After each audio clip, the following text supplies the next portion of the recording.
Affedici.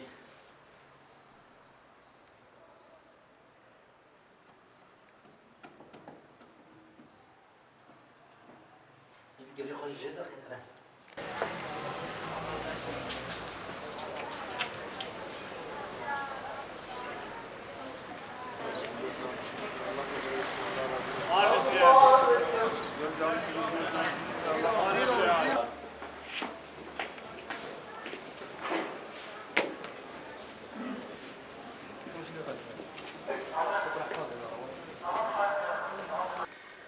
Camimiz Viranşehir'in Kışla mahallesinde kurulan eski bir camidir. O zaman burası mezarlık olarak kullanılıyordu. Mezarlığın içinde giden gelen namaz kılması için yapılan bir camiydi.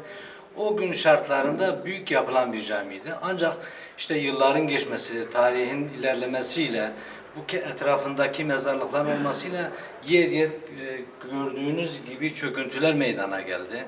Ve çöküntülerin meydana gelmesiyle ileride bu Allah muhafaza cami cemaatin üzerine yıkılmayla neticelenen bir sonuç olabileceği için ya bunun bir an önce giderilmesi, tamiri, tadilatın yapılması veyahut da daha geniş, merkezi olması hesabıyla daha büyük, daha şumullü bir cami yapılması daha uygundur.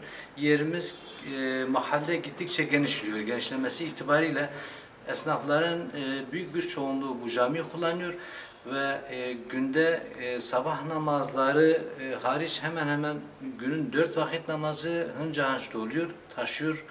Özellikle cuma namazlarında dışarıda yer bulamıyoruz.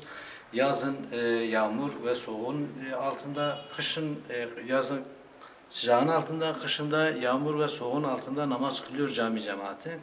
Onun için bu tadilatın yapılması, cami cemaati ve camide bulunan kimseler olarak yapılmasını uygun görüyoruz. Yetkililerin bir an önce buna el atılmasını rica ve istirham ediyorum. Yıllardan beri bu camide namaz kılmakta, ibadet etmekteyiz. Fakat yerimiz çok dar, milletimiz sığmıyor. Yazın güneşte, dışarıda güneşte namaz kılıyoruz. Yolların üstünde çok eziyet çekiyoruz. Kışın yine yağmurun dibinde. Bu caminin köşe tarafları hepsi açılmış birbirinde. Tehlike arz etmekte. Bugün yarın çökecek yani. Buna bir el atmak lazım. Bunu bir düzene koymak lazım. Yeni bir şeyler yapmak lazım. Yani ne kadar müracaatta da bulundu. Hocamız da Allah razı olsun yardımcı oldu. Bir netice alamadık. Bunun yani marihi bir şeyi de yok. Bu tarihidir, bilmem nedir. Birinin üstüne çökerse tarihi mi kurtaracak millet yani? Yazık. Bu devletimizden isteğimiz, dinayetten isteğimiz bu camiye bir el atsınlar.